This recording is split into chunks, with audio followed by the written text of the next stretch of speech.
এর clinical findings আমরা পড়ছি। তো সিউসিস এর ক্লিনিক্যাল ফাইন্ডিংস এর নেক্সট ফাইন্ডিং হচ্ছে এসআইটিস। এসআইটিস মানে ফ্লুইড জমে যায়। এটা কি কারণে হয় না, একটা হচ্ছে increase portal venous pressure greater than 12 millimetre of mercury.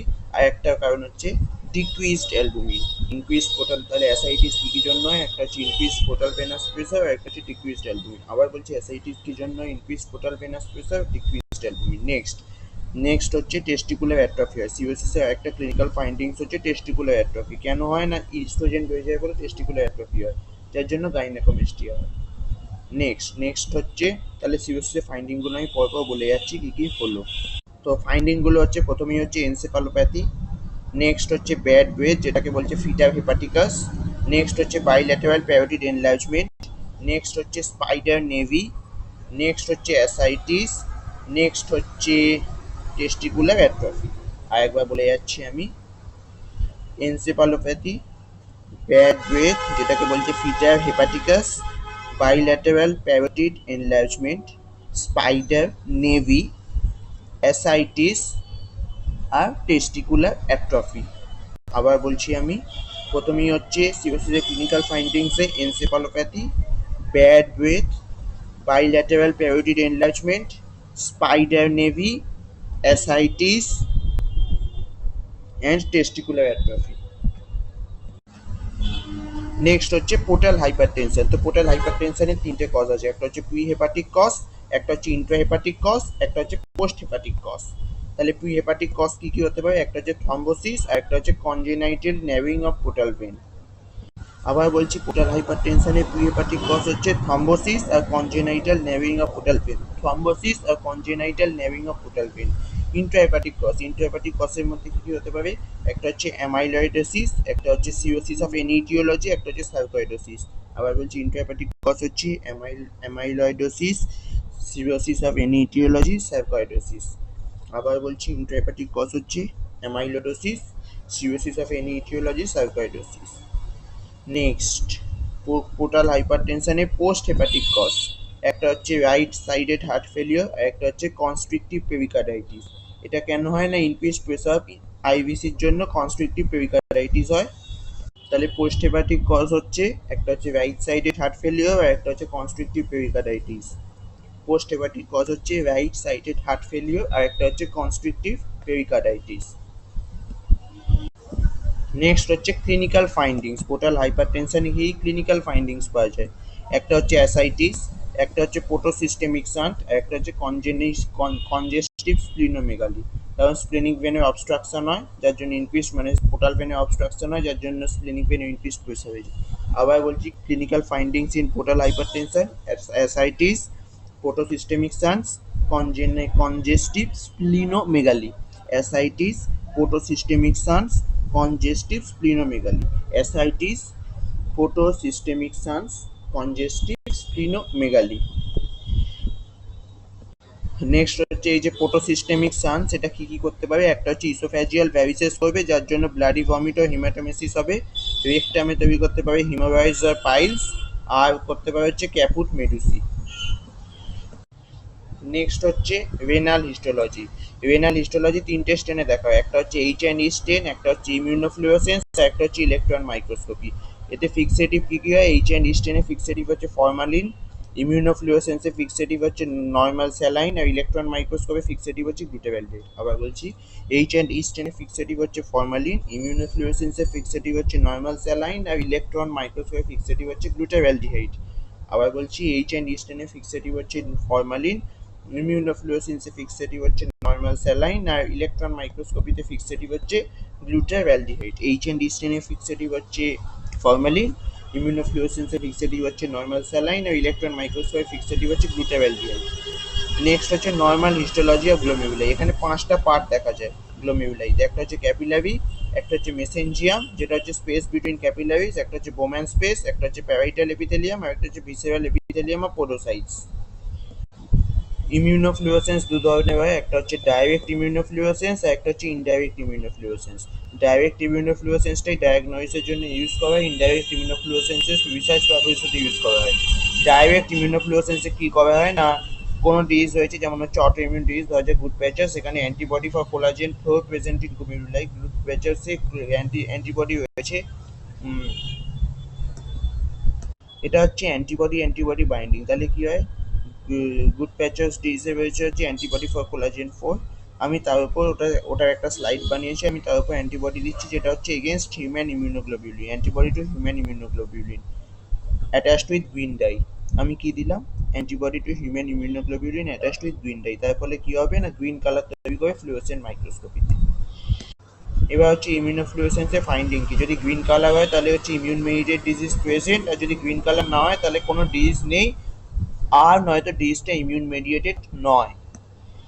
যদি গ্লোমেরুলাসের ইলেকট্রন মাইক্রোস্কোপিক ভিউ দেখি, তাহলে আমি যদি ভেতর থেকে বাইরের দিকে দেখি, প্রথমে রয়েছে হচ্ছে গ্লোমেরুলাসের যে অ্যাপারেন্ট অ্যান্ড ইনফারেন্ট আর্টেরিয়াল রয়েছে, সেখানে ভেতরে রয়েছে লুমেন অফ ক্যাপিলারি।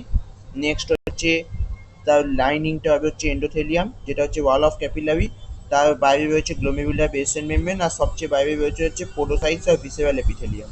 আর তারও বাইরে দেখা যাবে হচ্ছে বোমেন স্পেস। আবার বলছি, lumen of capillary, endothelium, glomerular basement membrane, podocytes আর ভিসেরাল এপিথেলিয়াম, বোমেন স্পেস। আবার বলছি, lumen of capillary, endothelium, glomerular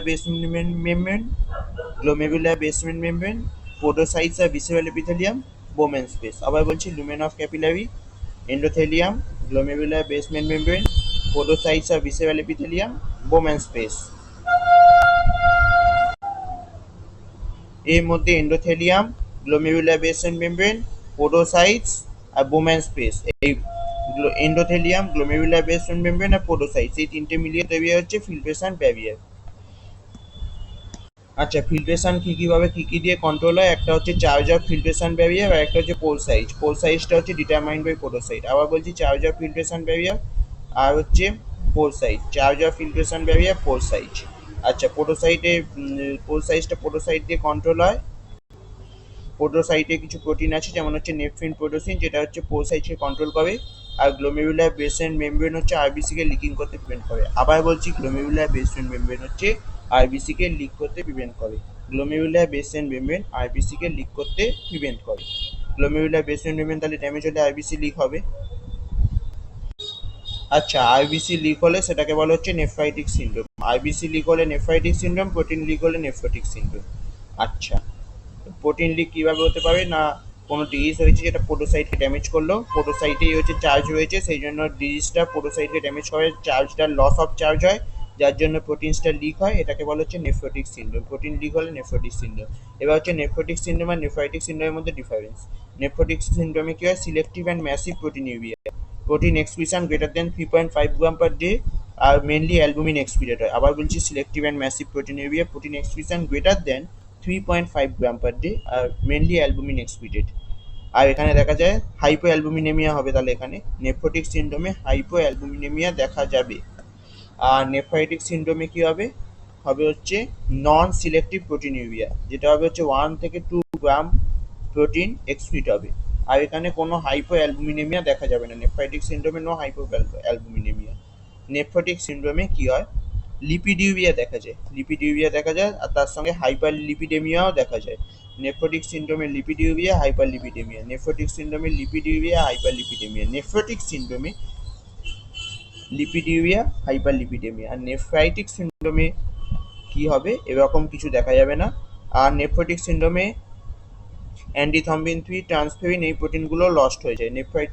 আবার বলছি, নেফ্রোটিক সিনড্রোমে অ্যান্টিথম্বিন 3, ট্রান্সফেরিন, এই প্রোটিনগুলো লস হয়ে যায়। নেফ্রোটিক সিনড্রোমে অ্যান্টিথম্বিন 3, ট্রান্সফেরিন, এই প্রোটিনগুলো লস হয়ে যায়, যার জন্য কি হবে, অ্যান্টিথম্বিন 3 লস হয়ে গেলে কোয়াগুলেশন হবে না, সেই জন্য পেশেন্ট উইল হ্যাভ থ্রম্বোসিস, পেশেন্টের থ্রম্বোসিস হবে। আর ট্রান্সফেরিনটা লস হয়ে গেলে আয়রন ডেফিসিয়েন্সি অ্যানিমিয়া হবে, যেটা আয়রন দিয়ে ট্রিট করা যাবে না, সেই জন্য এটাকে বলা হচ্ছে রেজিস্ট্যান্ট আয়রন ডেফিসিয়েন্সি অ্যানিমিয়া।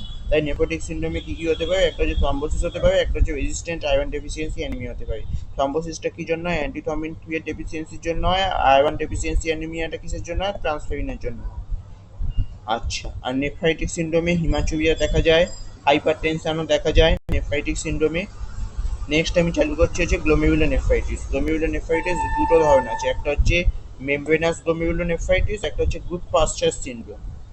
আচ্ছা, গ্লোমেরুলোনেফ্রাইটিস দু ধরনের, একটা হচ্ছে মেমব্রেনাস গ্লোমেরুলোনেফ্রাইটিস আর একটা হচ্ছে গুড পশ্চার সিনড্রোম। আবার বলছি গ্লোমেরুলোনেফ্রাইটিস দু ধরনের, একটা হচ্ছে মেমব্রেনাস গ্লোমেরুলোনেফ্রাইটিস আর একটা হচ্ছে গুড পশ্চার সিনড্রোম। এই ইটিওলজি মেমব্রেনাস গ্লোমেরুলোনেফ্রাইটিস এর ইটিওলজি হচ্ছে প্রাইমারি কজ হচ্ছে অটোইমিউন ডিজিজ, যেখানে হবে হচ্ছে antibody against phospholipase A2 receptor. Primary cause of membranous glomerulonephritis হচ্ছে অটোইমিউন ডিজিজ। মেমব্রেনাস গ্লোমেরুলোনেফ্রাইটিসের প্রাইমারি কজ হচ্ছে অটোইমিউন ডিজিজ। সেকেন্ডারি কজ হতে পারে হচ্ছে ড্রাগস, যেমন হচ্ছে gold penicillamine, SLE, infections, hepatitis, malignant cause. আবার বলছি সেকেন্ডারি কজ হচ্ছে drugs, SLE, infections, hepatitis, malignant cause. আবার বলছি secondary cause of membranous glomerulonephritis হচ্ছে drugs, SLE, infections, hepatitis, malignant cause এগুলো। আর মেমব্রেনাস আর গুড পশ্চার সিনড্রোমে কি হয়, অ্যান্টিবডি এগেনস্ট কোলাজেন 4। আচ্ছা, এবার হচ্ছে ফসফোলাইপেজ A2 রিসেপ্টর। মেমব্রেনাস গ্লোমেরুলোনেফ্রাইটিসে ফসফোলাইপেজ A2 রিসেপ্টরের বিরুদ্ধে অ্যান্টিবডি তৈরি হচ্ছে। ফসফোলাইপেজ A2 রিসেপ্টর থাকে হচ্ছে inner aspect of foot process of podocytes. আবার বলছি ফসফোলাইপেজ A2 রিসেপ্টর থাকে inner aspect of foot process of podocytes. Phospholipase A2 receptor থাকে হচ্ছে inner aspect of foot process of podocytes. আর গুড পাশ্চার সিনড্রোমে collagen 4 থাকে। কোলাজেন 4 এর antibody তৈরি হয়, সেটা কোলাজেন 4 কোথায় থাকে, গ্লোমেরুলার বেসেন মেমব্রেনে। কোলাজেন 4 থাকে হচ্ছে গ্লোমেরুলার বেসেন মেমব্রেনে। কোলাজেন 4 থাকে হচ্ছে গ্লোমেরুলার বেসেন মেমব্রেনে। তার ফলে মেমব্রেনাস গ্লোমেরুলোনেফ্রাইটিসে কি হয় না হচ্ছে food process of podocytes damaged হয়ে যায়, যার জন্য হচ্ছে নেফ্রোটিক সিনড্রোম। গুড পাশ্চার সিনড্রোমে কি হয়, অ্যান্টিবডি রেস্টোরেড গ্লোমেরুলার বেসেন মেমব্রেন, যার জন্য হচ্ছে নেফ্রাইটিক সিনড্রোম। তাহলে হচ্ছে মেমব্রেনাস গ্লোমেরুলোনেফ্রাইটিস হবে হচ্ছে নেফ্রোটিক সিনড্রোম, আর গুড পাশ্চার সিনড্রোমে হবে হচ্ছে নেফ্রাইটিক সিনড্রোম। আচ্ছা, এবার হচ্ছে গুড পাশ্চার সিনড্রোম কেন বলছে, সিনড্রোম মানে হচ্ছে মাল্টিপল অর্গান ইনভলভমেন্ট হবে। গুড পাশ্চার সিনড্রোমে antibody against glomerular basal membrane তৈরি হয়। কোলাজেন 4 তাকে হচ্ছে লাংয়ের যে ক্যাপিলারিগুলো আছে সেখানেও কোলাজেন 4 থাকে, সেই জন্য লাং ইনভলভমেন্ট হতে পারে, যার জন্য হিমোপটাইসিস হতে পারে। আচ্ছা, তাহলে গুড পাশ্চার সিনড্রোমে হিমোপটাইসিস হতে পারে। আচ্ছা, এবার হচ্ছে দুটোই মেমব্রেনাস গ্লোমেরুলোনেফ্রাইটিস বলো বা গুড পাশ্চার সিনড্রোম বলো, দুটোতেই অ্যান্টিবডি ডিপোজিশন হয়, সেই জন্য মাইক্রোস্কোপিতে দেখা যায় হচ্ছে পিঙ্ক কালার। মাইক্রোস্কোপিতে দুটোতেই দেখা যাবে হচ্ছে thickened wall of capillary, দুটোতেই thickened wall of capillary দেখা যাবে। আচ্ছা, নেক্সট হচ্ছে মেমব্রেনাস গ্লোমেরুলোনেফ্রাইটিসে সিলভার স্টেন দেওয়া হয়। আর সিলভার স্টেনে কি দেখা যায়, spike and dome appearance in light microscopy, যেটা এখন ইউজ করা হয় না। আচ্ছা, নেক্সট চালু করা যাক। হুম, মেমব্রেনাস গ্লোমেরুলোনেফ্রাইটিসে যে ফসফোলাইপেজ A2 রিসেপ্টর থাকে সেটা ডিসকন্টিনিউয়াসলি প্রেজেন্ট থাকে। আর কোলাজেন 4 যে গুড পশ্চার সিনড্রোমে কোলাজেন 4 গ্লোমেরুলার বেসেন মেমব্রেনে কন্টিনিউয়াসলি থাকে। সেই জন্য মেন মুদ্রাটা হচ্ছে মেমব্রেনাস গ্লোমেরুলোনেফ্রাইটিসে ইমিউনোফ্লুওরেসেন্সে হবে হচ্ছে ডিসকন্টিনিউয়েশন ইন গ্রিন ডাই। আবার বলছি মেমব্রেনাস গ্লোমেরুলোনেফ্রাইটিসে ইমিউনোফ্লুওরেসেন্স করলে হবে হচ্ছে ডিসকন্টিনিউয়েশন ইন গ্রিন ডাই। আবার বলছি discontinuation in green dye membranous glomerulonephritis. আর গুড পাশ্চার সিনড্রোমে হচ্ছে কন্টিনিউয়াস গ্রিন ডাই, কারণ কোলাজেন 4 কন্টিনিউয়াসলি থাকে। আচ্ছা, ডিসকন্টিনিউয়েশন ইন গ্রিন ডাইকে বলা হচ্ছে গ্র্যানুলার পজিটিভিটি। তাহলে মেমব্রেনাস গ্লোমেরুলোনেফ্রাইটিস হচ্ছে গ্র্যানুলার পজিটিভিটি, আর গুড পাশ্চার সিনড্রোমে হচ্ছে লিনিয়ার পজিটিভিটি। মেমব্রেনাস গ্লোমেরুলোনেফ্রাইটিস হচ্ছে গ্র্যানুলার পজিটিভিটি, আর গুড পাশ্চার সিনড্রোমে হচ্ছে লিনিয়ার পজিটিভিটি। আচ্ছা, নেক্সট হচ্ছে এই যে ফুড প্রসেস অফ পোডোসাইটস আর গ্লোমেরুলার বেসেন মেমব্রেন, এই দুটোর মধ্যে যে গ্যাপ এটাকে বলা হচ্ছে সাব এপিথেলিয়াল স্পেস।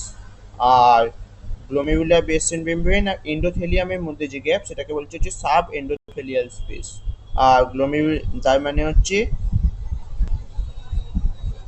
আর যদি অ্যান্টিবডিটা গ্লোমেরুলার বেসেন মেমব্রেনে ডিপোজিট হয় তাকে বলা হচ্ছে ইন্ট্রামেমব্রেনাস ডিপোজিশন।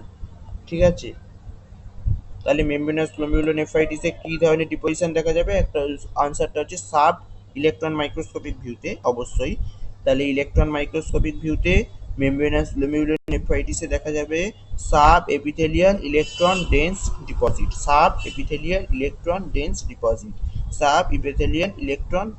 ডিপোজিট, আর গুড পশ্চার সিনড্রোমে আইরনিক্যালি কোনো ডিপোজিশন দেখা যায় না।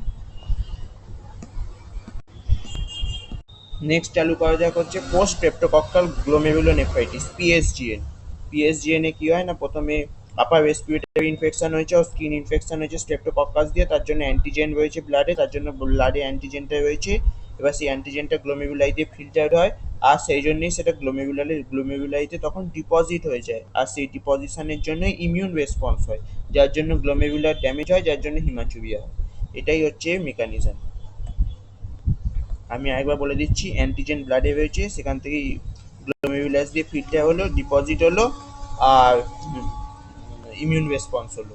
ল্যাগ টাইম রয়েছে আপার রেসপিরেটরি ইনফেকশন আর পোস্ট স্ট্রেপ্টোককাল গ্লোমেরুলোনেফ্রাইটিসের মধ্যে নিয়ারলি 4 উইকস।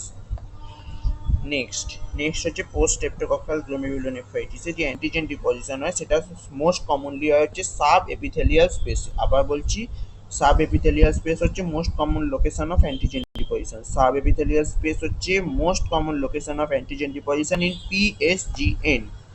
আচ্ছা, অ্যান্টিজেন ডিপোজিশনের জন্য কি হয়, একটা হচ্ছে অ্যান্টিবডি প্রোডাকশন হয়, আর একটা হচ্ছে ক্লাসিক্যাল কমপ্লিমেন্ট পাথওয়ে অ্যাক্টিভেশন হয়ে যায়।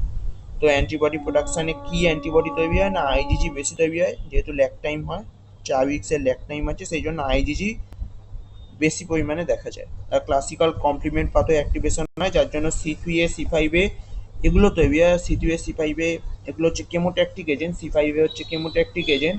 এই কেমোট্যাক্সিসের জন্য কি হয় না হচ্ছে নিউট্রোফিলের কেমোট্যাক্সিস হয় ক্যাপিলারি থেকে নিউট্রোফিলের কেমোট্যাক্সিস হয়, যার জন্য গ্লোমেরুলার বেস এনভায়রনমেন্ট ড্যামেজ হয়। কারণ এটা হয়েছে ডিপোজিশনটা হয়েছে সাব এপিথেলিয়াল স্পেসে, সেই জন্য নিউট্রোফিলটা গ্লোমেরুলার বেস এনভায়রনমেন্ট ইনভেড করে, যার জন্য গ্লোমেরুলার বেস এনভায়রনমেন্ট ড্যামেজ হয়, যার জন্য নেফ্রাইটিক সিনড্রোমও হবে। তাহলে এখানে কি কি দেখা যায়, একটা হচ্ছে নেফ্রাইটিক সিনড্রোম দেখা যায়, যার জন্য এখানে কোলা কালার্ড ইউরিন তৈরি হয়। নেফ্রাইটিক সিনড্রোমের জন্য এখানে কোলা কালার্ড ইউরিন তৈরি হয়। তাহলে হচ্ছে পিএসজিএন এ কোলা কালার্ড ইউরিন দেখা যায়। আর এই মাইক্রোস্কোপি যদি গ্লোমেরুলার পিএসজিএন এ মাইক্রোস্কোপি দেখি, তাহলে কি হবে, গ্লোমেরুলার ক্যাপিলারি থিকেনিং, অ্যান্টিবডি ডিপোজিশনের জন্য হবে হচ্ছে গ্লোমেরুলার ক্যাপিলারি থিকেনিং, আর একটা হবে হচ্ছে ইনক্রিজ ডাব্লিউবিসি ইন গ্লোমেরুলাস। কেমোট্যাক্সিসের জন্য হবে হচ্ছে ইনক্রিজ ডাব্লিউবিসি ইন গ্লোমেরুলাস। আবার বলছি, মাইক্রোস্কোপিতে একটা হবে হচ্ছে গ্লোমেরুলার ক্যাপিলারি থিকেনিং, আর একটা হচ্ছে ইনক্রিজ ডাব্লিউবিসি ইন গ্লোমেরুলাস। একটা হচ্ছে গ্লোমেরুলার ক্যাপিলারি থিকেনিং, আর একটা হচ্ছে ইনক্রিজ ডাব্লিউবিসি ইন গ্লোমেরুলাস। একটা হচ্ছে গ্লোমেরুলার ক্যাপিলারি থিকেনিং, আর একটা হচ্ছে ইনক্রিজ ডাব্লিউবিসি ইন গ্লোমেরুলাস। এই দুটোই হচ্ছে microscopic finding in PSGN. Increase WBC in glomerulus এটাকে বলে হচ্ছে endocapillary hypercellularity. Increase WBC in গ্লোমেরুলাসকে বলে endocapillary hypercellularity. Increase WBC in গ্লোমেরুলাসকে বলে এন্ডোক্যাপিলারি হাইপারসেলুলারিটি। এন্ডোক্যাপিলারি হাইপারসেলুলারিটি। এর ফলে কি হয় না, এর ফলে সাইজ অফ গ্লোমেরুলাইটা বেড়ে যায়। এন্ডোক্যাপিলারি হাইপারসেলুলারিটির জন্য সাইজ অফ গ্লোমেরুলাইটা বেড়ে যায়। আচ্ছা, এবার হচ্ছে ইমিউনোফ্লুওরেসেন্সের ফাইন্ডিং কি কি হয়। একটা হবে হচ্ছে গ্র্যানুলার ডিপোজিশন অফ অ্যান্টিজেন, একটা ফাইন্ডিং হবে হচ্ছে গ্র্যানুলার ডিপোজিট অফ অ্যান্টিজেন, আর একটা হবে হচ্ছে complement deficit, C3 deposit complement. Okay let's বিজ্ঞান। ইমিউনোফ্লুওরেসেন্সে কি হয়, একটা হচ্ছে গ্র্যানুলার ডিপোজিট অফ অ্যান্টিজেন, আর একটা হচ্ছে কমপ্লিমেন্ট ডিপোজিট, C3 ডিপোজিট। তাহলে কি কি হয়, granular deposit of antigen, C3 deposit, granular deposit of antigen, C3 deposit. C3 ডিপোজিটের জন্য কি হয় না, ব্লাড লেভেল অফ C3 কমে যায়। আচ্ছা, এই যে ডিপোজিশনটা, এটা মাইক্রোস্কোপে একটা স্পেশাল অ্যাপিয়ারেন্সের নাম দেওয়া হয়েছে, সেটা হচ্ছে লাম্পি বাম্পি অ্যাপিয়ারেন্স আর স্টারিক আই অ্যাপিয়ারেন্স। তাহলে পিএসজিএন এ কি দেখা যায়, লাম্পি বাম্পি অ্যাপিয়ারেন্স আর স্টারিক আই অ্যাপিয়ারেন্স। পিএসজিএন এ হচ্ছে লাম্পি বাম্পি অ্যাপিয়ারেন্স আর স্টারিক আই অ্যাপিয়ারেন্স। পিএসজিএন এ হচ্ছে লাম্পি বাম্পি অ্যাপিয়ারেন্স আর স্টারিক আই অ্যাপিয়ারেন্স। নেক্সট হচ্ছে ইলেকট্রন মাইক্রোস্কোপি। ইলেকট্রন মাইক্রোস্কোপিতে কি দেখা যায়, sub epithelial electron dense deposit और sub epithelial hump like deposit. আচ্ছা, আর এর ট্রিটমেন্ট হচ্ছে সেলফ লিমিটিং। আচ্ছা, minimal change disease. Minimal change disease হচ্ছে most common cause of nephrotic syndrome in children. Minimal change disease হয় নেফ্রোটিক সিন্ড্রোম। আচ্ছা, এর ক্লিনিক্যাল ফিচার্স কি হবে, child with massive and selective proteinuria আর facial puffiness in periorbital region. আবার বলছি, child with massive and selective proteinuria, periorbital puffiness, এই facial puffiness in periorbital region. Child with massive and selective proteinuria, facial puffiness in periorbital region. এটা হচ্ছে minimal change disease. আচ্ছা, minimal change ডিজিজের treatment হচ্ছে steroid, যেটা হচ্ছে 99% cure rate of কিউরিটি। Next হচ্ছে ইটিওলজি। ইটিওলজি কোনো ডেফিনেটিভ কজ পাওয়া যায়নি, মেনি ইটিওলজি আর সাজেস্টেড, যেমন হচ্ছে upper respiratory infection, vaccine, drugs, allergic cause, some HLA predisposition আর হটকিন্স লিম্ফোমা। আরও দুবার বলছি, aetiology of minimal change disease, URI হতে পারে upper respiratory infection, vaccine, drugs, allergic cause, some HLA predisposition, Hodgkin's lymphoma. Aetiology হচ্ছে minimal change ডিজিজে URI, vaccine, drugs, some allergic cause, some HLA predisposition, Hodgkin's lymphoma. এর জন্য বলছি ইন্টারলিউকিনের activation হয়, যার জন্য foot process of podocytes damaged হয়। ইন্টারলিউকিন দিয়ে হয় ইমিউন মেডিয়েটেড, বাট এর লাইট মাইক্রোস্কোপিতে গ্লোমেরুলাসে কোনো ফাইন্ডিং পাওয়া যায় না। গ্লোমেরুলাস লাইট মাইক্রোস্কোপিতে নর্মাল একদম, কারণ ফুড প্রসেসটা মাইক্রোস্কোপিতে দেখাই যায় না, ফুড প্রসেসটা মাইক্রোস্কোপিতে দেখা যায় না বলে লাইট মাইক্রোস্কোপি একদম নর্মাল। কিন্তু এখানে যেহেতু লিপিডিউরিয়া হয়, নেফ্রোটিক সিন্ড্রোমে লিপিডিউরিয়া দেখা যায়, তো লিপিডিউরিয়া হওয়ার জন্য পিসিটি হচ্ছে লিপিডকে অ্যাবজর্ব করে, যার জন্য clear vacuoles of fat seen in PCT. এটা যে কোনো নেফ্রোটিক সিন্ড্রোমেই দেখা যায়। তাহলে মিনিমাল চেঞ্জ ডিজিজের লাইট মাইক্রোস্কোপিটা কি হলো, সাম আপ করছি, কোনো রকম চেঞ্জ দেখা যাবে না, শুধুমাত্র একটাই জিনিস দেখা যাবে, সেটা হচ্ছে clear vacuoles of fat seen in PCT. আবার বলছি লাইট মাইক্রোস্কোপিক ফাইন্ডিং হচ্ছে clear vacuoles of fat seen in PCT. আচ্ছা, এটাকে বলে হচ্ছে লিপিড নেফ্রোসিস, এটাকে বলে হচ্ছে লিপিড নেফ্রোসিস। আবার বলছি লিপিড নেফ্রোসিস। নেক্সট হচ্ছে ইমিউনোফ্লুয়েসেন্স, এটা অ্যান্টিবডি কোনো থাকে না, সেই জন্য ইমিউনোফ্লুয়েসেন্স হবে হচ্ছে নেগেটিভ, আর ইলেকট্রন মাইক্রোস্কোপিতে হবে হচ্ছে ইফেস্ট ফুড প্রসেস। ইমিউনোফ্লুয়েসেন্স হবে হচ্ছে নেগেটিভ, আর ইলেকট্রন মাইক্রোস্কোপিতে দেখা যাবে ইফেস্ট ফুড প্রসেস। নেক্সট, আচ্ছা তো নেক্সট কি, নেক্সট হচ্ছে IGA nephropathy of biojet disease. এখানে কি হয় না, কোনো মিউকোজাল ইনফ্ল্যামেশন হয়েছে, কোনো ব্যাকটেরিয়া ভাইরাস যাই হোক, কোনো কারণে মিউকোজা ইনফ্লেমড হয়েছে, মিউকোজাল ইনফ্ল্যামেশনের জন্য কি হয়, ইনক্রিজড আইজিএ প্রোডাকশন। এর জন্য কি হয় না, ইনক্রিজড আইজিএ প্রোডাকশনে যে আইজিএ গুলো তৈরি হলো, এর 10 to 15% destroys pathogen, waste 85% moves in circulation. এটাকে should be remove by liver, should be remove by liver. তাহলে আমি কি বললাম, মিউকোজাল ইনফ্ল্যামেশন হয়েছে, আইজিএ তৈরি হলো, এর 10 to 15% প্যাথোজেনকে কিল করে দিল, ঝামেলা শেষ। আর 85% যেটা রয়েছে সেটা সার্কুলেশনে ফ্রি মুভ করছে, সেই জন্য লিভার একে রিমুভ করে। এবারে ইটিওলজিটা জানা যাক, একটা হচ্ছে প্রাইমারি ইটিওলজি, একটা হচ্ছে সেকেন্ডারি ইটিওলজি। প্রাইমারি ইটিওলজি হচ্ছে অ্যাবনর্মাল মলিকিউলস অফ আইজিএ, যার জন্য লিভার একে রিমুভ করতে পারে না। তাহলে প্রাইমারি ইটিওলজিটা কি হলো, আইজিএ নেফ্রোপ্যাথি ও বায়োজেট ডিজিজে, আগে আমি এটা মনে রাখো, আইজিএ নেফ্রোপ্যাথি ও বায়োজেট ডিজিজ। আবার বলছি আইজিএ নেফ্রোপ্যাথি ও বায়োজেট ডিজিজ, আইজিএ নেফ্রোপ্যাথি ও বায়োজেট ডিজিজ। এই প্রাইমারি ইটিওলজি হচ্ছে অ্যাবনর্মাল মলিকিউলস অফ আইজিএ, যার জন্য লিভার একে রিমুভ করতে পারে না। সেকেন্ডারি ইটিওলজি হচ্ছে লিভার ফেলিওর। আচ্ছা, তাহলে প্রাইমারি ইটিওলজিতে যেটা বললাম যে অ্যাবনর্মাল মলিকিউলস অফ আইজিএ তৈরি হয়, সেই জন্য এটা স্মলার ভেসেলে ডিপোজিশন হয়েছে। এই যে আইজিএটা তৈরি হলো, আইজিএ লিভার ইউজ করতে পারেনি, সেই জন্য এটা স্মলার ভেসেলে ডিপোজিশন হয়ে গেল, যার ফলে কি হবে, একটা হবে হচ্ছে সিস্টেমিক ডিপোজিশন হতে পারে, একটা হচ্ছে গ্র্যানুলার গ্লোমেরুলার ডিপোজিশন হতে পারে। স্মলার ভেসেলে যে ডিপোজিট হচ্ছে সেটা সিস্টেমিক ডিপোজিশন হতে পারে, আর গ্লোমেরুলার ডিপোজিশন হতে পারে। সিস্টেমিক ডিপোজিশন হলে হবে হচ্ছে হেনচ স্ক্লোইন পারফিউরা, সিস্টেমিক ডিপোজিশন হলে হবে হচ্ছে হেনচ স্ক্লোইন পারফিউরা, সিস্টেমিক ডিপোজিশন হলে হবে হচ্ছে হেনচ স্ক্লোইন পারফিউরা, সিস্টেমিক ডিপোজিশন হলে হবে হচ্ছে হেনচ স্ক্লোইন পারফিউরা, সিস্টেমিক ডিপোজিশন হলে হবে হচ্ছে হেনচ স্ক্লোইন পারফিউরা। আর গ্লোমেরুলার ডিপোজিশন হলে হবে হচ্ছে বায়োজেট ডিজিজ ও আইজিএ নেফ্রোপ্যাথি। তাহলে প্রাইমারি ইটিওলজিতে কি কি হতে পারে, একটা হচ্ছে হেনচ স্ক্লোইন পারফিউরা, আর একটা হচ্ছে বায়োজেট ডিজিজ। আচ্ছা, এবারে প্যাথোজেনেসিসটা কি, আইজিএ নেফ্রোপ্যাথি।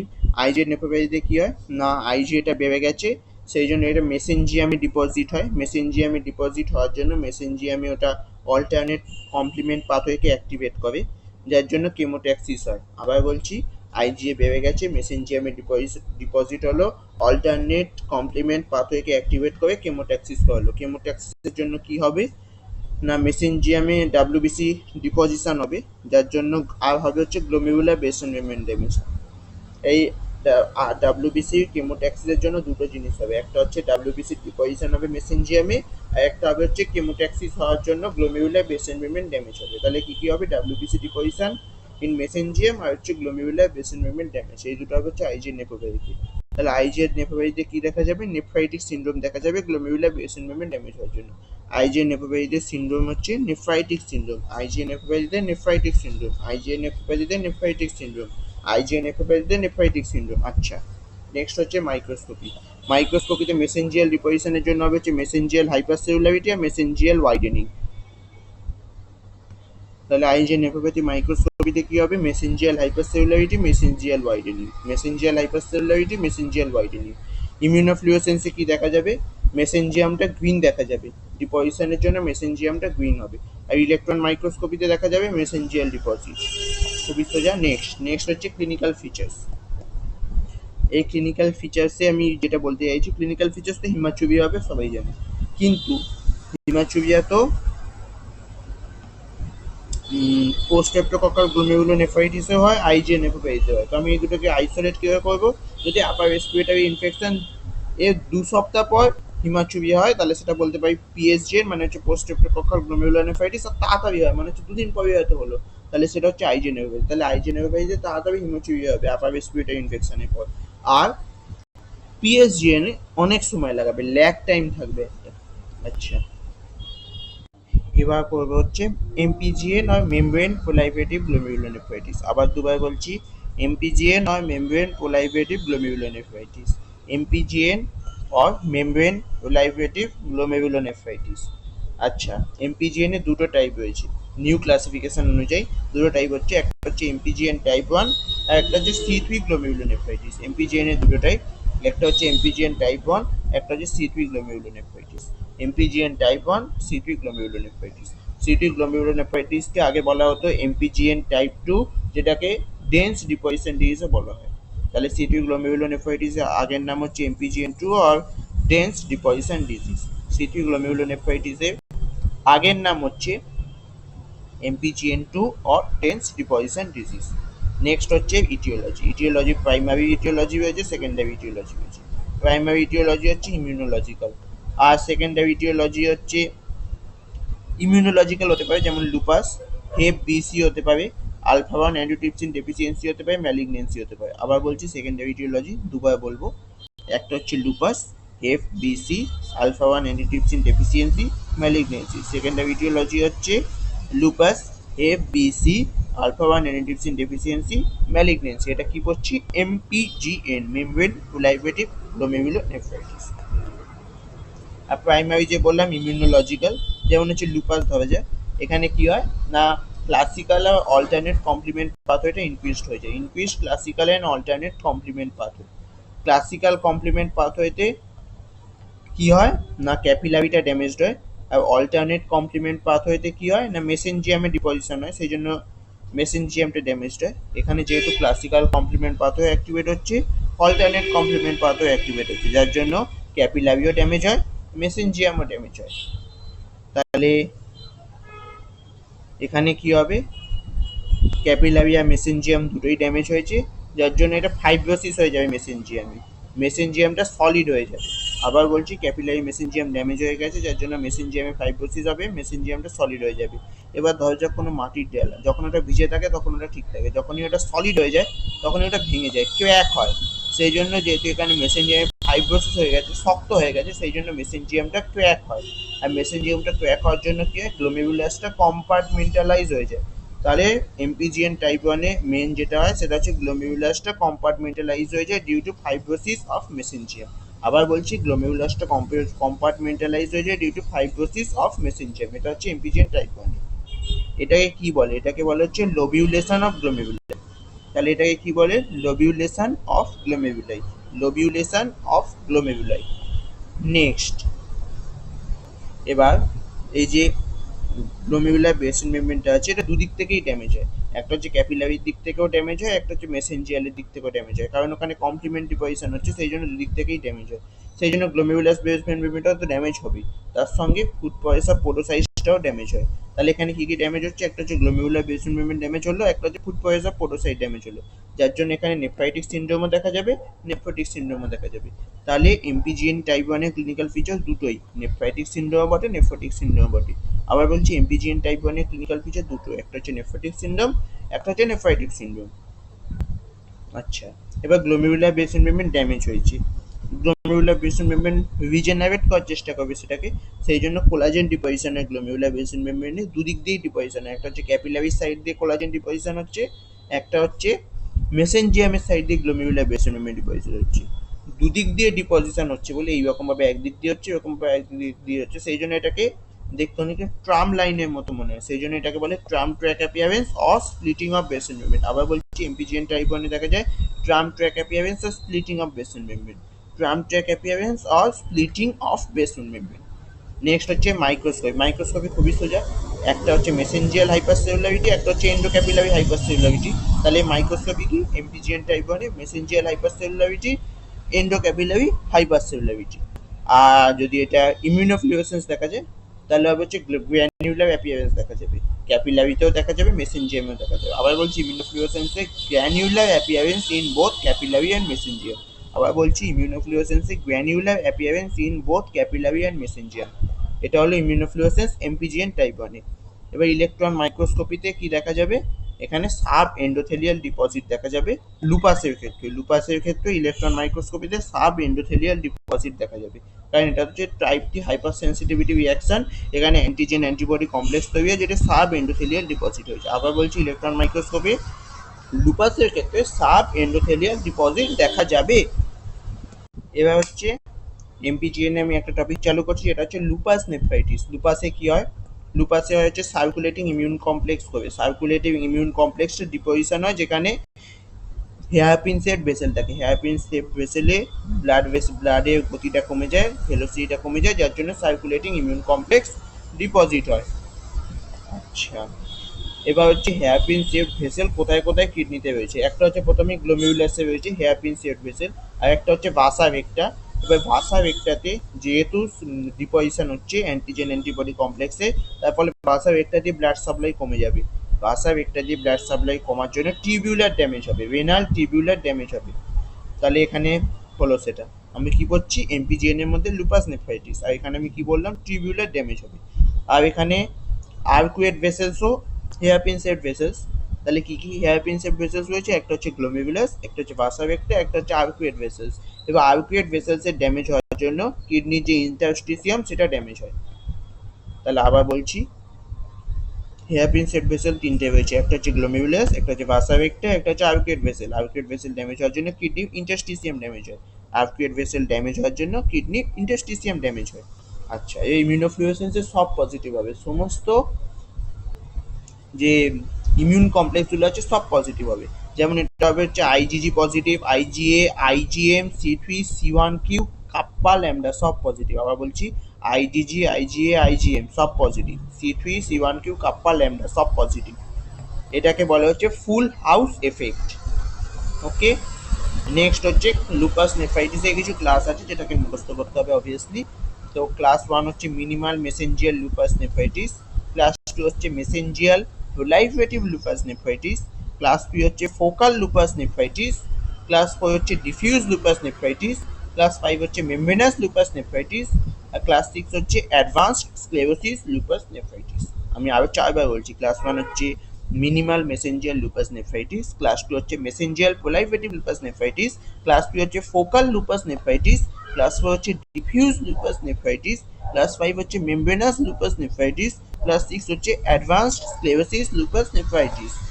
আবার বলছি ক্লাস 1 হচ্ছে minimal mesangial lupus nephritis, class 2 হচ্ছে মেসেঞ্জিয়াল প্রোলাইফেটিভ লুপাস নেফ্রাইটিস, ক্লাস 3 হচ্ছে ফোকাল লুপাস নেফ্রাইটিস, ক্লাস 4 হচ্ছে ডিফিউজ লুপাস নেফ্রাইটিস, ক্লাস 5 হচ্ছে মেমব্রেনাস লুপাস নেফ্রাইটিস, ক্লাস 6 হচ্ছে অ্যাডভান্স স্ক্লেরোসিস লুপাস নেফ্রাইটিস। আরও একবার লাস্টবার বলছি, ক্লাস 1 হচ্ছে minimal mesangial lupus nephritis, class 2 হচ্ছে মেসেঞ্জিয়াল প্রোলাইফেটিভ লুপাস নেফ্রাইটিস, ক্লাস 3 হচ্ছে ফোকাল লুপাস নেফ্রাইটিস, ক্লাস 4 হচ্ছে ডিফিউজ লুপাস নেফ্রাইটিস, ক্লাস 5 হচ্ছে মেমব্রেনাস লুপাস নেফ্রাইটিস, ক্লাস 6 হচ্ছে অ্যাডভান্সড স্ক্লেরোসিস লুপাস নেফ্রাইটিস, আর ক্লাস 4 হচ্ছে most common stage in which lupus gets diagnosed, মানে diagnose হয় class 4 স্টেজে। এবার পড়া যাক হচ্ছে এমপিজিএন টাইপ 2, এতক্ষণ পড়লাম এমপিজিএন টাইপ 1, এবার পড়ছি এমপিজিএন টাইপ 2 যেটাকে বলা হচ্ছে সি3 গ্লোমেরুলোনেফ্রাইটিস, আরেকটা নাম। এটাকে বলে ডেন্স ডিপোজিট ডিজিজ, আগেই বলেছি। আর ইটিওপ্যাথোজেনেসিস কি হয় না, ইটিওপ্যাথোজেনেসিসটা মেন যে ফ্যাক্টর সেটা হচ্ছে সি3 নেফ্রাইটিক ফ্যাক্টরের উপর ডিপেন্ড করে। তাহলে এখানে কি হয় না, কমপ্লিমেন্ট পাথওয়ে জানো, সেখানে সি3 থেকে অ্যাক্টিভ সি2 তৈরি হয়, সি3 থেকে সি2 এ তৈরি হয়, যার জন্য যে এনজাইমটা লাগে সেটা হচ্ছে সি2 কনভার্টেজ। আবার বলছি, সি2 থেকে সি2 এ তৈরি করার জন্য সি2 কনভার্টেজ লাগে। এই সি2 কনভার্টেজটা কিছু জিনিস দিয়ে স্টেবিলাইজড হয়, আবার কিছু জিনিস দিয়ে ডেস্ট্রয়েড হয়। কি কি দিয়ে ডেস্ট্রয়েড হয়? ফ্যাক্টর আই আর ফ্যাক্টর এইচ দিয়ে ডেস্ট্রয়েড হয়। আর স্টেবিলাইজড কি দিয়ে হয় না, সি3 নেফ্রাইটিক ফ্যাক্টর। আরও দুবার বলছি, সি2 কনভার্টেজ স্টেবিলাইজড হয় হচ্ছে সি2 নেফ্রাইটিক ফ্যাক্টর দিয়ে, ডেস্ট্রয়েড হয় হচ্ছে ফ্যাক্টর আই আর ফ্যাক্টর এইচ দিয়ে। সি3 নেফ্রাই সি3 কনভার্টেজটা স্টেবিলাইজড হয় হচ্ছে সি3 নেফ্রাইটিক ফ্যাক্টর দিয়ে, আর ডেস্ট্রয়েড হয় হচ্ছে ফ্যাক্টর আই আর ফ্যাক্টর এইচ দিয়ে। এবার এখানে কি হয়, এমপিজিএন টাইপ 2 অর সি3 গ্লোমেরুলোনেফ্রাইটিস, এখানে কি হয় না, সি3 নেফ্রাইটিক ফ্যাক্টরটা ইনক্রিজ হয়ে যায়, অথবা এখানে ফ্যাক্টর আই আর ফ্যাক্টর এইচ এর জেনেটিক ডেফিসিয়েন্সি আছে। আবার বলছি, ইটিওপ্যাথোজেনেসিসে কি হয়, সি3 nephritic factor increases or there is genetic deficiency of factor I and factor H, যার জন্য কি হয়, ওভার অ্যাক্টিভেশন হয় অল্টারনেট কমপ্লিমেন্ট পাথওয়ে, যার জন্য এখানে আইজিএ নেওপ্যাথির মধ্যে সিনড্রোম দেখা যায়। তাহলে এখানে কি হয় না, over activation of complement pathway হয়, যার জন্য আইজিএ নেফ্রোপ্যাথির মতোই সিনড্রোম দেখা যায়, এমপিজিএন টাইপ 2 আর সি3 গ্লোমেরুলোনেফ্রাইটিস। আচ্ছা, এই মাইক্রোস্কোপিতে কি হবে, মেসেঞ্জিয়াল এক্সপ্যানশন, মেসেঞ্জিয়াল হাইপারসেলুলারিটি। আবার বলছি, মাইক্রোস্কোপিতে কি হবে, মেসেঞ্জিয়াল এক্সপ্যানশন, মেসেঞ্জিয়াল হাইপারসেলুলারিটি, কারণ এটা আইজি এর উপর মানে কমপ্লিমেন্ট পাথওয়ে উপর ডিপেন্ড করছে। ইমিউনোফ্লুওরেসেন্সে কি হবে, সি3 পজিটিভ, সি3 ইনক্রিজড হয়ে যাবে, আইজিজি পজিটিভ হতে পারে, নেগেটিভ হতে পারে। আবার বলছি, ইমিউনোফ্লুওরেসেন্সে সি3 ইনক্রিজড হয়ে যাবে, আইজিজি পজিটিভও হতে পারে, আইজিজি নেগেটিভও হতে পারে। নেক্সট হচ্ছে ইলেকট্রন মাইক্রোস্কোপি। ইলেকট্রন মাইক্রোস্কোপিতে দেখা যায় ইন্ট্রামেমব্রেনাস ডেন্স ডিপোজিট, যেটা কারণ আমাদের জানা নেই। ইলেকট্রন মাইক্রোস্কোপিতে দেখা যায় ইন্ট্রামেমব্রেনাস ডেন্স ডিপোজিট।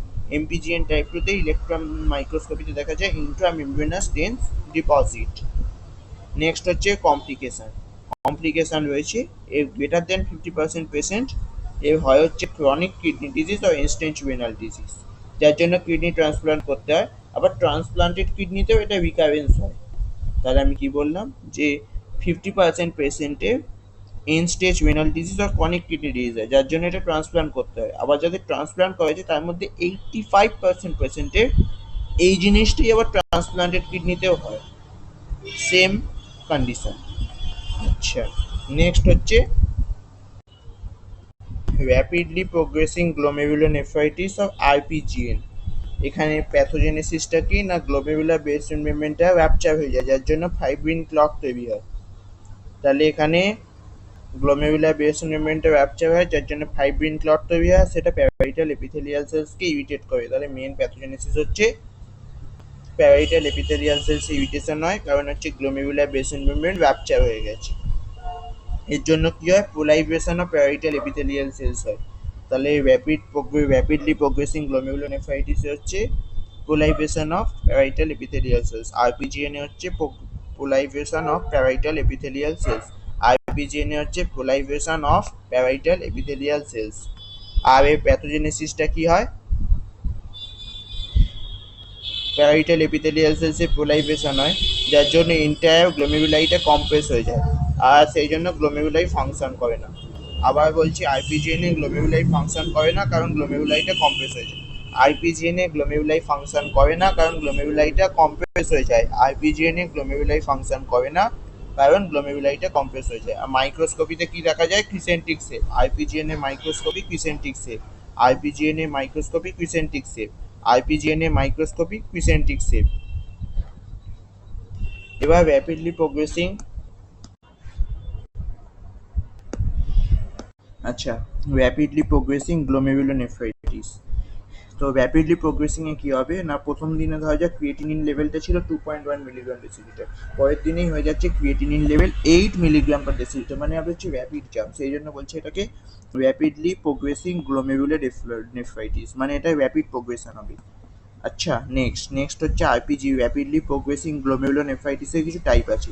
একটা হচ্ছে টাইপ 1 অর লিনিয়ার, সেকেন্ড হচ্ছে টাইপ 2 অর গ্র্যানুলার, আর থার্ড হচ্ছে type 3 or pauci or no immunofluorescence. তাহলে টাইপসগুলো কি, type 1 or linear, type 2 or granular, type 3 or pauci or no immunofluorescence. আবার বলছি, type 1 or linear, type 2 or granular, type 3 or pauci or no immunofluorescence. Next, type 1 or linear হচ্ছে Goodpasture syndrome, type 2 হচ্ছে ওয়েস্টল। আবার বলছি, type 1 হচ্ছে Goodpasture syndrome, type 2 হচ্ছে ওয়েস্টল, আর type 3 হচ্ছে small vessel vasculitis. ঠিক আছে, আর এখানে যদি আইপিজিএন ইলেকট্রন মাইক্রোস্কোপি দেখি তাহলে দেখা যাবে হচ্ছে breaks in basement membrane. Electron মাইক্রোস্কোপিতে আইপিজিএন এ break in basement membrane, RPGN এ ইলেকট্রন মাইক্রোস্কোপিতে ব্রেক ইন বেসমেন্ট মেমব্রেন। আচ্ছা, নেক্সট ট্রিটমেন্ট হচ্ছে হিমোডায়ালাইসিস করতে হবে। আচ্ছা,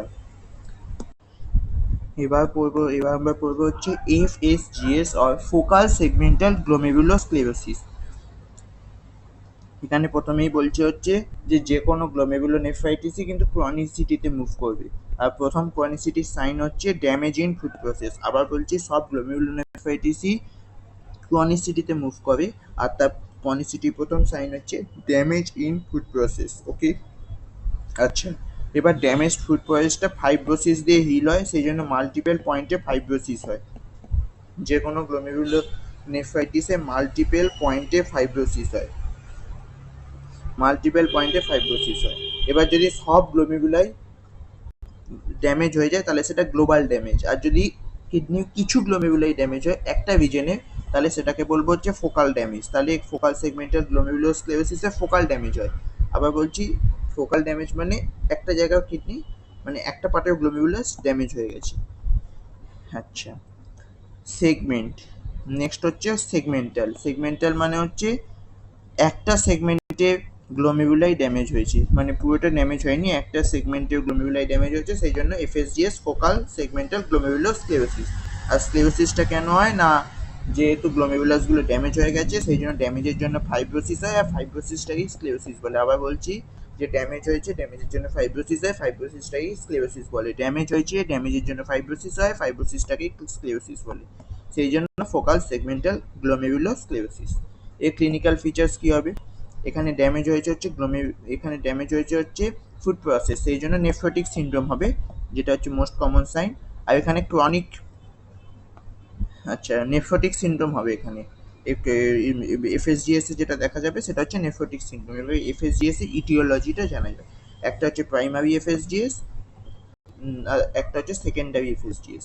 এফএসজিএস এর দুটো পার্ট, একটা হচ্ছে প্রাইমারি এফএসজিএস, একটা হচ্ছে সেকেন্ডারি এফএসজিএস। ওকে, তো সেকেন্ডারি এফএসজিএস এর কজ হচ্ছে any medical renal disease, diabetes mellitus, hypertension, renal ablation FSGS. আমি আরো দুবার বলছি, সেকেন্ডারি এফএসজিএস এর কজ হচ্ছে any medical renal disease, diabetes mellitus, hypertension, renal ablation FSGS. আবার বলছি, সেকেন্ডারি এফএসজিএস এর কজ হচ্ছে any medical renal disease, diabetes mellitus, hypertension, renal ablation FSGS. আচ্ছা, এবার রেনাল অ্যাবলেশনটা কি, রেনাল অ্যাবলেশন মানে হচ্ছে কোনো পার্সনের একটা কিডনি আছে, দুটো কিডনি নেই, সেই জন্য যে একটা কিডনি আছে সেটাকে ওভারওয়ার্ক করতে হবে, সেই জন্য ওভারওয়ার্কের জন্য সেটা বার্ন আউট হয়ে যাবে, স্ট্রেস হয়ে যাবে, এই সেই জন্য যে এফএসজিএসটা হবে সেটাকে বলছে হচ্ছে রেনাল অ্যাবলেশন এফএসজিএস। আচ্ছা, রেনাল অ্যাবলেশন এফএসজিএস।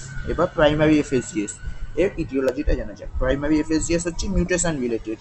কিসের মিউটেশন হতে পারে, একটা হচ্ছে নেফ্রিনে মিউটেশন হতে পারে, নেফ্রিন প্রোটিনে, একটা হচ্ছে পোরোসিন প্রোটিনে।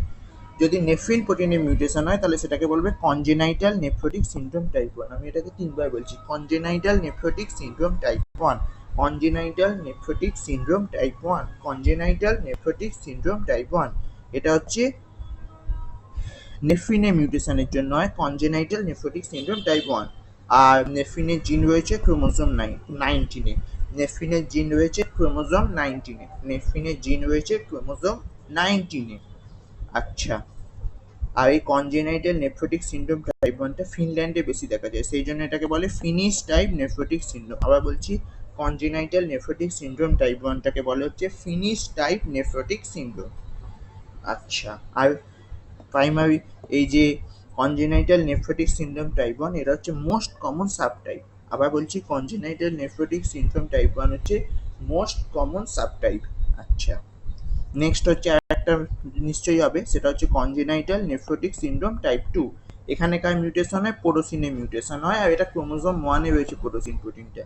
তাহলে কনজেনিটাল নেফ্রোটিক সিনড্রোম টাইপ 2-তে পোরোসিনে মিউটেশন হয়, আর পোরোসিনটা কোথায় রয়েছে? ক্রোমোজোম 1-এ। আচ্ছা, আর একটা মিউটেশন রিলেটেড প্রাইমারি এফএসজিএস আছে, সেটা হচ্ছে অ্যাপোলাইপোপ্রোটিন L1 ডিফেক্ট। আর একটা প্রাইমারি যে এফএসজিএস হচ্ছে কজ হচ্ছে apolipoprotein L1 defect. Apolipoprotein L1 defect, apolipoprotein L1 defect. এটা কোন ক্রোমোজোমে আছে? এটা রয়েছে ক্রোমোজোম 22-তে। অ্যাপোলাইপোপ্রোটিন L1 রয়েছে ক্রোমোজোম 22-তে। অ্যাপোলাইপোপ্রোটিন L1 রয়েছে ক্রোমোজোম 22-তে। আর এটা পেশেন্টকে প্রিভেন্ট করে ফ্রম স্লিপিং সিকনেস। অ্যাপোলাইপোপ্রোটিন L1 ডিফেক্টের জন্য পেশেন্টের স্লিপিং সিকনেস হয় না। আচ্ছা, আর এই যে এফএসজিএস এর ক্লিনিক্যাল ফিচার হচ্ছে এখানে হবে হচ্ছে নেফ্রোটিক সিনড্রোম। কিন্তু নেফ্রোটিক সিনড্রোম আর একটা ডিজিজে হয়েছিল। আর যেহেতু এই মিউটেশন আছে, মিউটেশন মানে এটা চিলড্রেনে হবে, যেহেতু এটা অটোসোমাল রিসেসিভ মিউটেশন, সেই জন্য এই চিলড্রেনে হবে। তাহলে এখানে যে নেফ্রোটিক সিনড্রোম হচ্ছে সেটা চিলড্রেনে হবে। কিন্তু আর একটা নেফ্রোটিক সিনড্রোম চিলড্রেনে হয়েছিল, সেটা হচ্ছে মিনিমাল চেঞ্জ ডিজিজ। আর মিনিমাল চেঞ্জ ডিজিজ আমি বলেছিলাম 99% স্টেরয়েড দিয়ে কিওর করা যায়। কিন্তু এই যে বাকি 1%, সেই 1% হচ্ছে মিউটেশন রিলেটেড, সেই জন্য এটা হচ্ছে স্টেরয়েড দিয়ে ট্রিটমেন্ট করা যায় না। আমি আবার বলছি, 99 কোনো মিনিমাল চেঞ্জ ডিজিজ হলে 99% স্টেরয়েড দিয়ে ট্রিট হয়ে যায়, 1% হয় না, কারণ সেই 1% হচ্ছে মিউটেশন রিলেটেড।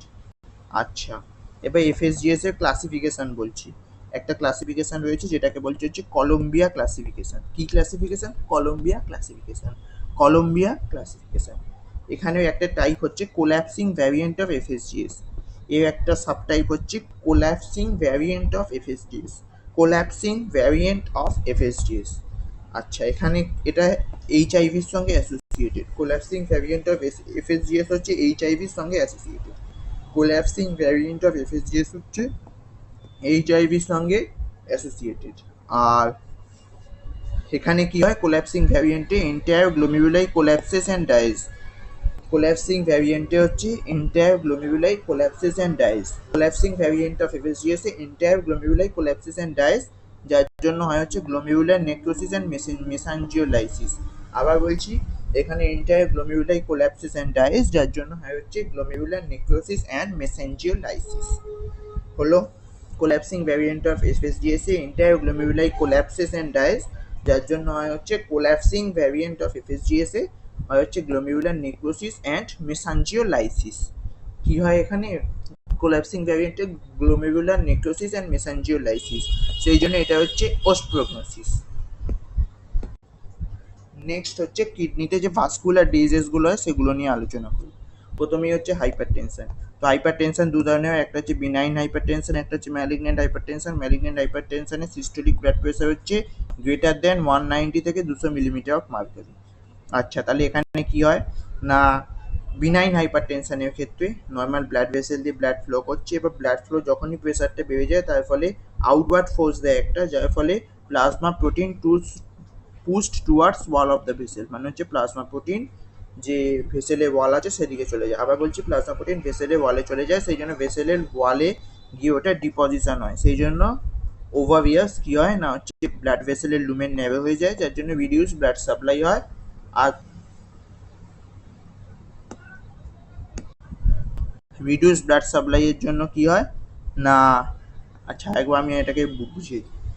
তো কি হচ্ছে না, যখন ব্লাড প্রেশার বেড়ে যাচ্ছে তখন টার্বিউলেন্ট ফ্লো হচ্ছে, যার ফলে প্লাজমা প্রোটিনগুলো আছে সেগুলো ভেসেল ওয়ালের দিকে যাচ্ছে, ভেসেল ওয়ালে ডিপোজিট হচ্ছে, ব্লাড ভেসেলের লুমেনটা ন্যারো হয়ে যাচ্ছে, রিডিউস ব্লাড সাপ্লাই হচ্ছে। এবার হাইপার টেনশনে কোন ভেসেলটা মেনলি এফেক্টেড হয়? সেটা হচ্ছে আর্টেরিওলস। আর্টেরিওলস হচ্ছে ব্লাড ভেসেলে মেনলি এফেক্টেড হয়।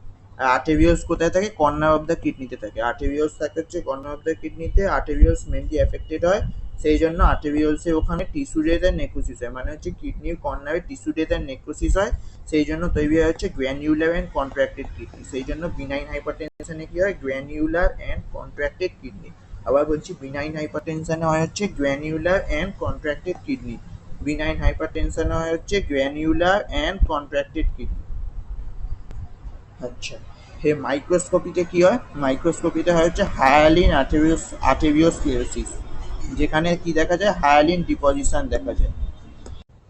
এবার আসা যাক হচ্ছে ম্যালিগনেন্ট হাইপারটেনশন। ম্যালিগনেন্ট হাইপারটেনশনে কি না, pressure greater than 190 millimetre of mercury, আর এই প্রেসারে আর্টেরিওলটা পুরো র্যাপচার করে যায়, এই প্রেসারে আর্টেরিওলটা পুরো র্যাপচার করে যায়, যার জন্য ফাইব্রিনয়েড নেক্রোসিস হয়। আবার বলছি ম্যালিগনেন্ট হাইপারটেনশনে ফাইব্রিনয়েড নেক্রোসিস হয়। আর এই ফাইব্রিনয়েড নেক্রোসিসটাকে প্রিভেন্ট করার জন্য, আর্টেরিওলের র্যাপচারটাকে প্রিভেন্ট করার জন্য কি হয়, টিউনিকা মিডিয়া পোলাইভেশন হয়, সেই জন্য এটাকে বলে হাইপারপ্লাস্টিক আর্টেরিওস্ক্লেরোসিস। আর pressure greater than 190 millimetre mercury হলে আর্টেরিয়াল রাপচার হয়ে যায়, সেটা প্রিভেন্ট করার জন্য টিউনিকা মিডিয়া পোলাইভেশন হয়, যেটাকে বলা হচ্ছে hyperplastic arteriosclerosis. Hyperplastic arteriosclerosis, hyperplastic arteriosclerosis, hyperplastic arteriosclerosis. আচ্ছা, তাহলে এখানে মাইক্রোস্কোপিক ফাইন্ডিং হচ্ছে এই দুটো, একটা হচ্ছে ফাইব্রিনয়েড নেক্রোসিস, আর একটা হচ্ছে হাইপারপ্লাস্টিক আর্টেরিওস্ক্লেরোসিস, যেটাকে অনিয়ন স্কিন অ্যাপিয়ারেন্সও বলে। তাহলে মাইক্রোস্কোপিক ফাইন্ডিং হচ্ছে দুটো, একটা হচ্ছে ফাইব্রিনয়েড নেক্রোসিস আর একটা হচ্ছে হাইপারপ্লাস্টিক আর্টেরিওস্ক্লেরোসিস, যেটাকে বলছে onion skin appearance. Fibrinoid necrosis, hyperplastic arteriosclerosis, যেটাকে বলছে onion skin appearance. Next malignant hypertension. Malignant হাইপারটেনশনে ব্লাড ভেসেল রাপচার হয়ে গেছে। এবার যে কোনো জায়গায় ব্লাড ভেসেল রাপচার করলে কি হয়, পেটিকি হয়। তাহলে এখানে কিডনিতে পেটিকি দেখা যাবে, কি হবে না, petechial appearance on kidney surface. তাহলে ম্যালিগনেন্ট হাইপারটেনশনে গ্রস ফাইন্ডিং হচ্ছে petechial appearance on kidney surface. Gross finding হচ্ছে petechial appearance on kidney surface. এটাকে বলে হচ্ছে ফ্লি বিটেন অ্যাপিয়ারেন্স। এটা কোনো পোকা কামড়েছে বলে মনে হয়, flea bitten appearance. Petechial vases on kidney surface, এটাকে বলে ফ্লি বিটেন অ্যাপিয়ারেন্স। নেক্সট হচ্ছে acute and chronic renal failure. Acute renal ফেলিওরটাকে এখন বলে হচ্ছে acute kidney injury. Acute kidney ইনজুরিতে কি হয়, rapid decline in GFR in hours or days. সবসময় কিডনি ইনজুরি জিএফআর দিয়ে হয়, সেই জন্য rapid decline in GFR in hours or days. এখানে ইলেকট্রোলাইট অফ ফ্লুইড ব্যালেন্স বিগড়ে যাবে, আর এখানে ইউরিন আউটপুটও কমে যাবে, ইউরিয়া ক্রিয়েটিনিন লেভেল বেড়ে যাবে। আবার বলছি, ইলেকট্রোলাইট ব্যালেন্স বিগড়ে যাবে, ফ্লুইড ব্যালেন্স বিগড়ে যাবে, ইউরিন আউটপুট কমে যাবে, ইউরিয়া ক্রিয়েটিনিন লেভেল বেড়ে যাবে।